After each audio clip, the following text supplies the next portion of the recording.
에스겔 9장의 말씀 우리 한 절씩 교독하도록 하겠습니다. 또 그가 큰 소리로 내 귀에 외쳐 이르시되 이 성읍을 관할하는 자들이 각기 죽이는 무기를 손에 들고 나아오게 하라 하시더라.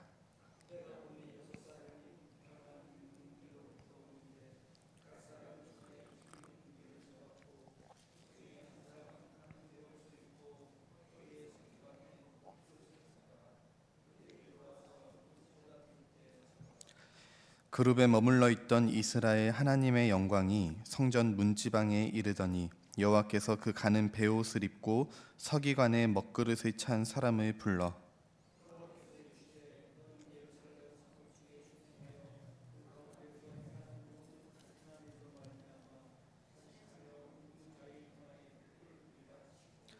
그들에 대하여 내 귀에 이르시되 너희는 그를 따라 성읍 중에 다니며 불쌍히 여기지 말며 긍휼을 베풀지 말고 쳐서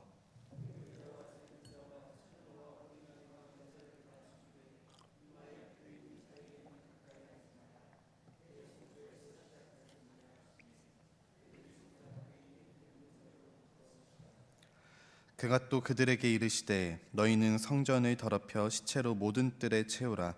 너희는 나가라 하심에 그들이 나가서 성읍 중에서 치더라.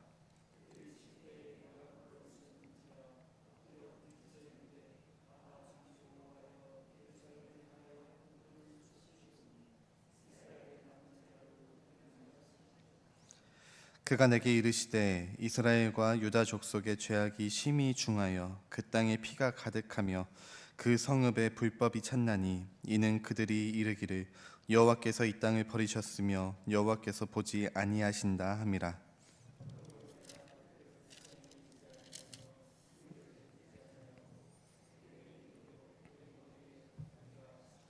함께 읽겠습니다. 보라, 가는 베옷을 입고 허리에 먹그릇을 찬 사람의 복명하여 이르되 주께서 내게 명령하신 대로 내가 준행하였나이다 하더라. 아멘. 할렐루야. 이 새벽의 아침 주의 전에 찾아오신 또 하나님의 말씀을 듣기로 마음을 품으신 여러분들 진심으로 환영하고 축복합니다. 어제 말씀에 이어서 이 하나님께서 에스겔 선지자에게 환상 중에 보여주시는 것들이 있죠.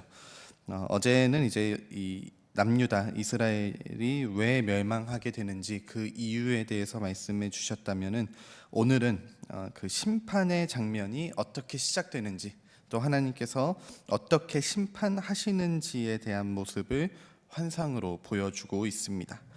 오늘 이 말씀에서는 그 심판이 굉장히 좀 잔혹하게 이루어지는 것처럼 보여지는 모습들이 나오긴 하는데요.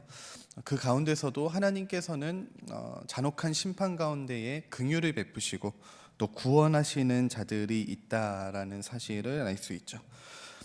우리가 이 어떤 죄악된 흐름들 그리고 어떤 나라와 민족이라는 큰 흐름 속에서 또 하나님의 심판이라는 어떤 하나님의 경륜 안에서 우리가 무언가 한 개인이 무언가를 바꿀 수는 없겠지만 그러나 그런 어떤 거대한 흐름 속에서 신실한 성도는 과연 어떤 자세를 어떤 모습을 취하고 있었는가, 그리고 또 하나님께서는 그렇게 신실하게 끝까지 하나님을 향해 얼굴을 들고 주님께 기도하던 자들을 어떻게 여겨주시는가, 오늘 말씀을 통해서 이스라엘 백성 중엔 어떤 모습들이 있었고 또 그렇다면 우리는 지금 이 시대에 어떤 모습으로 오늘 이 하루도 살아가야 하는지에 대해서 확인할 수 있는 그런 시간이 되기를 바랍니다.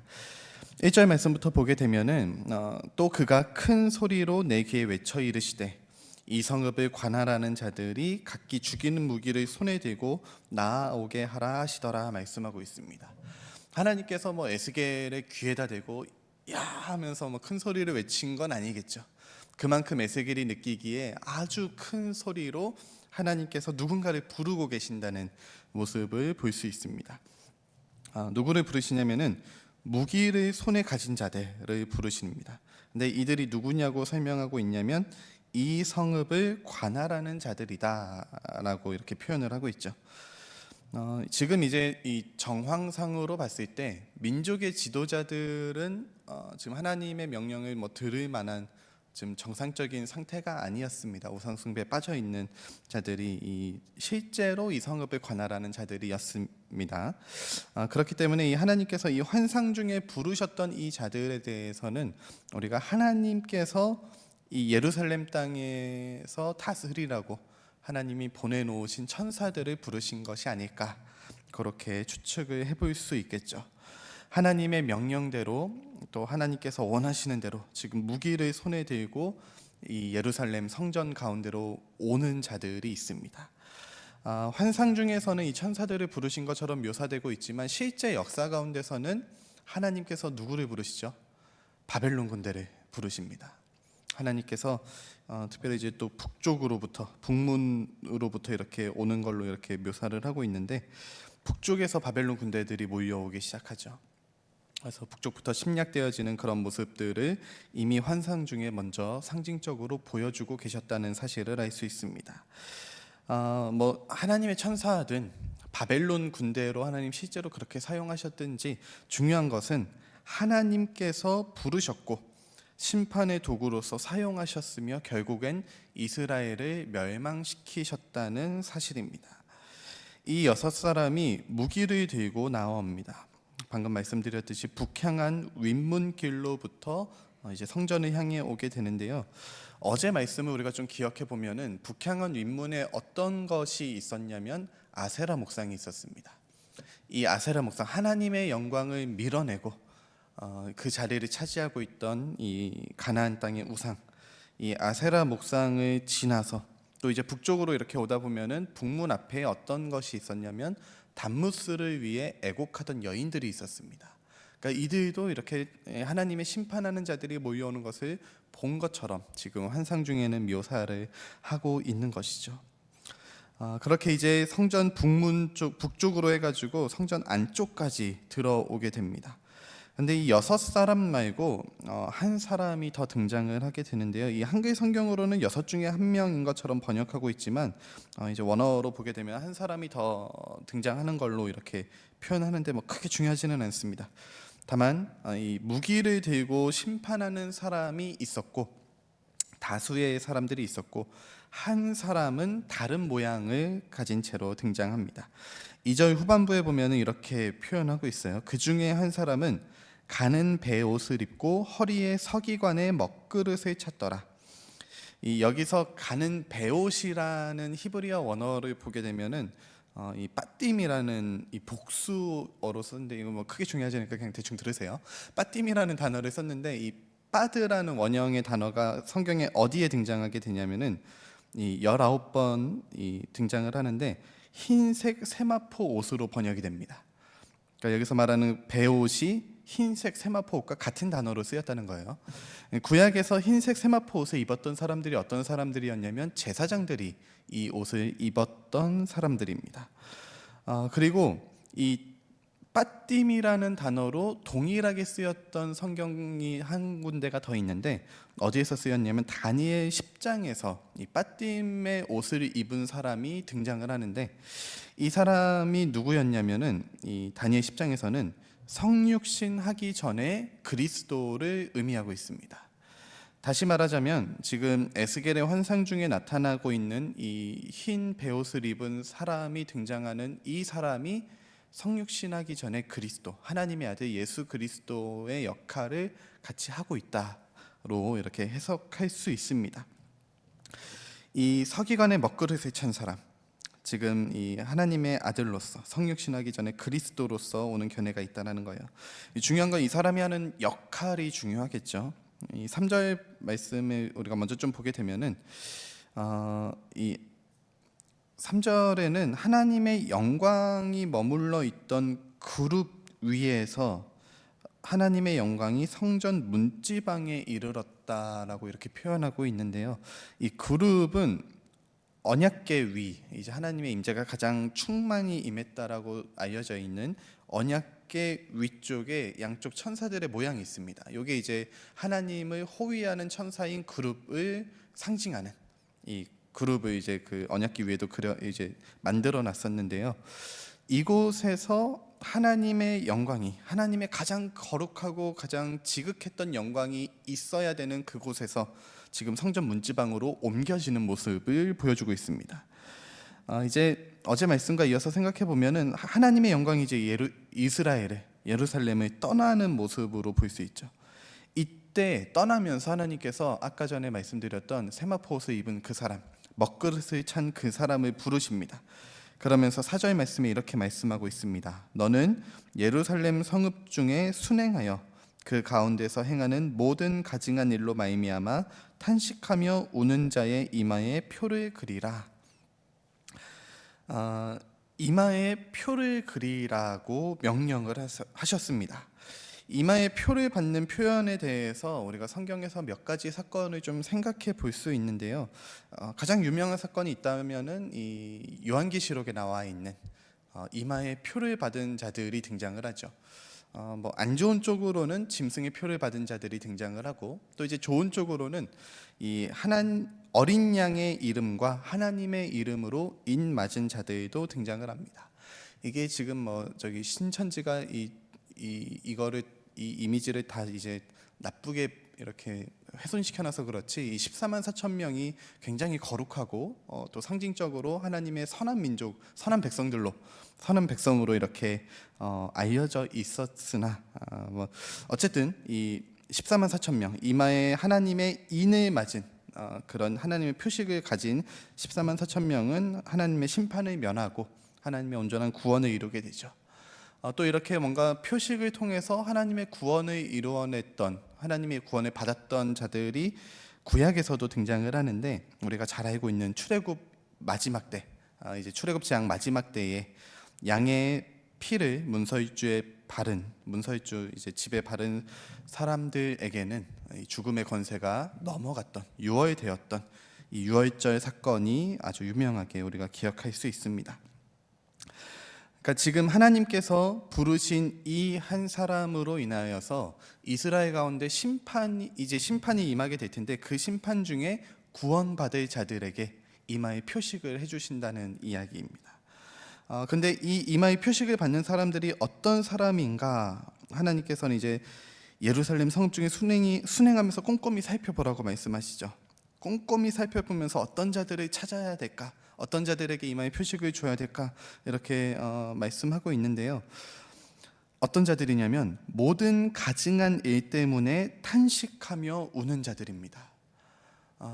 이걸 조금 더 해석해서 조금 더 풀어서 표현하면은, 지금 이스라엘 이 나라와 이 민족이 행하고 있는 우상숭배의 죄악된 일들을 바라보면서 그저 힘없이 탄식하며 눈물 흘려가며, 하나님, 우리나라가, 우리 민족이 잘못했습니다, 하나님 앞에 너무나 큰 죄악을 짓고 있습니다 라면서 눈물을 흘려 기도하는 그 사람들을 하나님께서는 이마에 표식을 하고, 그들은 심판에서 면하게 해주어라, 그들은 손대지 말아라 라고 하나님께서 말씀하시는 장면입니다. 5절부터 좀 보게 되면은 심판의 장면이 이렇게 등장을 하는데요. 그들에 대하여 내게 이르시되 너희는 그를 따라 성읍 중에 다니며 불쌍히 여기지 말며 긍휼을 베풀지 말고 쳐서 늙은 자와 젊은 자와 처녀와 어린이와 여자를 다 죽이되 이마에 표 있는 자에게는 가까이 하지 말라, 이렇게 말씀하고 있죠. 하나님께서는 이 심판을 행하실 때 무기든 자들을 향하여서 가서 다 죽여라, 이 죽이는 이 심판을 행하시는 장면을 또 보면은 죽이는데 불쌍히 여기지 말라, 긍휼을 베풀지 말라라고 말씀하고 있습니다.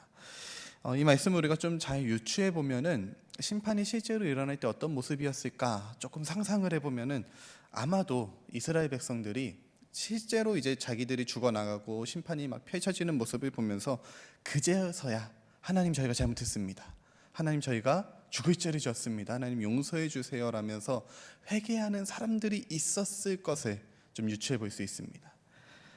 그러나 안타깝게도 하나님께 회개할 때가 있다라는 것도 오늘 말씀을 통해서 알 수 있죠. 하나님께서 심판을 이렇게 실행하시는 그 순간에는 긍휼과 그 자비를 베풀지 않으시는 모습을 보게 됩니다. 그제 와서 회개하는 자들을 하나님께서는 심판하십니다. 이게 굉장히 무서운 말씀이에요. 하나님께서 우리는 하나님께 용서를 구하면은 뭐든지 다 해결될 것 같습니다. 이미 예수님께서 우리의 모든 죄악을 해결해 주셨고 또 그렇게 우리에게 큰 사랑과 큰 자비를 경험적으로 우리가 또 알고 있기 때문에 어떤 잘못을 저질러도 사실 예수님이 해결해 주실 것 같아요. 이미 구원받은 우리들에게는 사실 그게 적용이 되죠.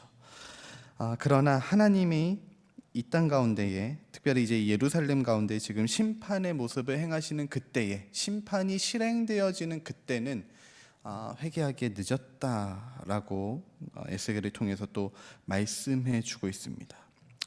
하나님의 심판은 이렇게 칼같이 이루어집니다. 남녀노소를 막론하고 이루어져요. 다만 이마에 표 있는 자들은 심판을 면하게 됩니다. 또한 이 심판이 어디에서부터 시작이 되냐면은 성전 앞에 있는 늙은 자들로부터 시작한다 이렇게 말씀하고 있는데요.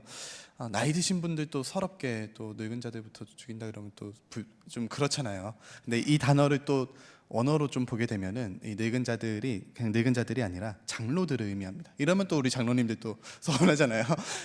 이걸 또 이제 좀 정확히 번역을 하면은 민족의 지도자들, 나라의 지도자들, 당시 권력자들, 이들을 하나님께서는 먼저 심판하신다.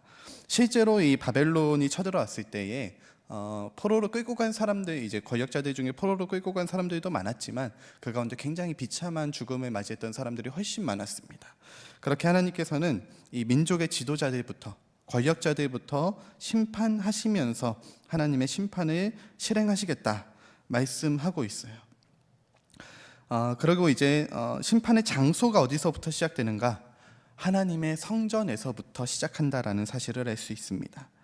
하나님의 영광을 가장 먼저 가리웠던 그 장소에서 우상 숭배라는 죄악을 아주 노골적으로 하나님 앞에서 자행했던 그 성전에서부터 심판은 시작이 됩니다. 물론 이제 실제로 바벨론 군대는 북쪽에서 이제 쳐들어와서 많은 사람들이 심판을 당하게 되는데요. 중요한 사실은 지금 이 에스겔이 보고 있는 환상의 내용들은 지금 당장 일어날 일은 아니었다는 사실이죠. 대략 한 10년 정도 남아 있는 상황입니다. 물론 이제 이 에스겔이나 당시 이 말씀을 들었던 사람들이 당장 언제 이 심판이 일어날지에 대해서 계산하거나 알 수는 없었겠지만 적어도 당장 오늘 내일에는 일어날 일은 아니라는 사실을 알 수 있습니다. 하나님께서 이 환상을 통해서 이 계시를 미리 에스겔에게 또 함께 있던 그 유다 장로들에게 보여주고 있는 상황이죠. 만약에 우리가 예루살렘에 살고 있던 또 이스라엘 지역에 살고 있던 하나님의 백성이라면은 과연 우리는 이 말씀 가운데에 이 말씀을 들은 상황 가운데에 어떤 자세를 취할 수 있겠습니까? 만약에 우리가 지도자 계층이었다면 어떤 장로의 계층이었다면은 당장 뭔가 바꾸려고 했겠죠. 이젠 더 이상 물러설 곳이 없다. 하나님 앞에 회개해야 된다. 그러나 이건 역시 쉽지는 않을 겁니다. 이미 우상 숭배라는 이 거대한 흐름 속에서 이 하나님의 심판이라는 거대한 흐름 속에 살고 있는 이 나라와 이 민족 가운데 이 거대한 흐름 속에 살고 있는 그 가운데에 만약 우리가 그 백성이라면 과연 살 길은 어디에 있을까요? 우리가 살 길은 그저 탄식하며 우는 것뿐이다. 오늘 하나님께서는 우리에게 이렇게 말씀하고 있는 겁니다. 하나님, 이 나라와 이 민족을 불쌍히 여겨주세요. 하나님, 제가 이 나라 이 민족을 위해서 기도하겠습니다. 하나님은 우리에게, 오늘을 살아가는 우리에게 나라와 민족을 위해서 더 기도하라고, 나라가 지금 잘못된 길로 가고 있다면, 죄악된 길로 가고 있다면 이 나라를 하나님 긍휼히 여겨주세요. 불쌍히 여겨주세요. 이 죄악에서부터 돌이키게 해주세요. 그렇게 나라를 위해 기도하라고 우리에게 말씀하고 있습니다. 우리는 그저 기도할 수밖에 없는 것이죠. 이제 대한민국이 점점 개인화되는 모습을 보여주고 있습니다. 한국교회 역시 지교회화되면서 예전처럼 한 10년, 20년 전만 해도 나라와 민족을 위한 기도회가 그렇게 많았던 적이 없었죠. 제가 어렸을 때만 해도 이제 동네를 이렇게 걷다 보면은 한 달에 한 번 정도씩 어떤 구국성회, 뭐 구국기도회 뭐 이런 것들을 하는 포스터들을 많이 봤던 것 같습니다. 그런데 뭐 요즘에는 뭐 거의 찾아보기가 힘들죠. 이마저도 이렇게 이제 열심히 기도하는 이마저도 이 정치에서 좀 이용하는 그런 좀 뭐 유튜브로 나가서 좀 그렇긴 한데 정치에서 좀 이용 그런 모습들을 보여지면서 좀 부정적인 평가들이 많이 이루어지고 있죠. 이렇게 정말 나라 민족을 위해 기도하는 것마저도 어려워지고 있는 이 시대에 하나님께서는 우리에게 이런 말씀을 하는 겁니다. 지금 이 대한민국을 살아가고 있는 한국교회를 다니고 있는 신실한 성도인 여러분들에게, 우리들에게 나라와 민족을 위해 다시 한 번 더 기도하라고 하나님 우리에게 말씀하시는 것이라, 그렇게 하나님의 음성을 들을 수 있기를 바랍니다. 오늘 이 에스겔을 통해서 이런 심판의 환상을 보여주신 이유, 미리 심판의 환상을 보여주신 이유, 또 우리에게 미리 말씀하신 이유가 무엇이겠습니까? 심판이 시작될 때 회개하면 너무 늦어버린다는 말씀입니다. 말씀을 듣는 지금 오늘이 당장 우리가 나라와 민족을 위해 기도해야 될 때라는 사실, 하나님의 그 간곡하고 또 급한 음성으로 들을 수 있기를 바랍니다. 오늘 이 아침 이 나라와 민족을 위해 또 한국 교회를 위해 기도할 수 있는 오늘 이 하루와 또 이 새벽의 아침이 되기를 바랍니다. 아직 늦지는 않았습니다. 다시금 교회가 또 성도들이 나라를 위해 기도할 때, 민족을 위해 기도할 때, 죄악 가운데 빠져가는 정치, 사회, 문화 속에서 우리에게 기도하라고 탄식하시는 그 주님의 음성이, 그 음성에 응답할 때에 하나님께서는 그것이 나라가 살아갈 길이고 살아날 길이고, 또 만약에 또 안타깝지만 이 하나님의 심판 가운데 그렇게 된다면은 눈물 흘려 기도하는 자 우리들만큼이라도 하나님께서는 불쌍히 여기고 안타까이 여기고, 조금 이기적이지만 적어도 우리들만큼은 살게 해주시겠다, 우리가 살 길은 오직 기도하는 것뿐이라는 사실을 좀 조심스럽게 생각해 봅니다.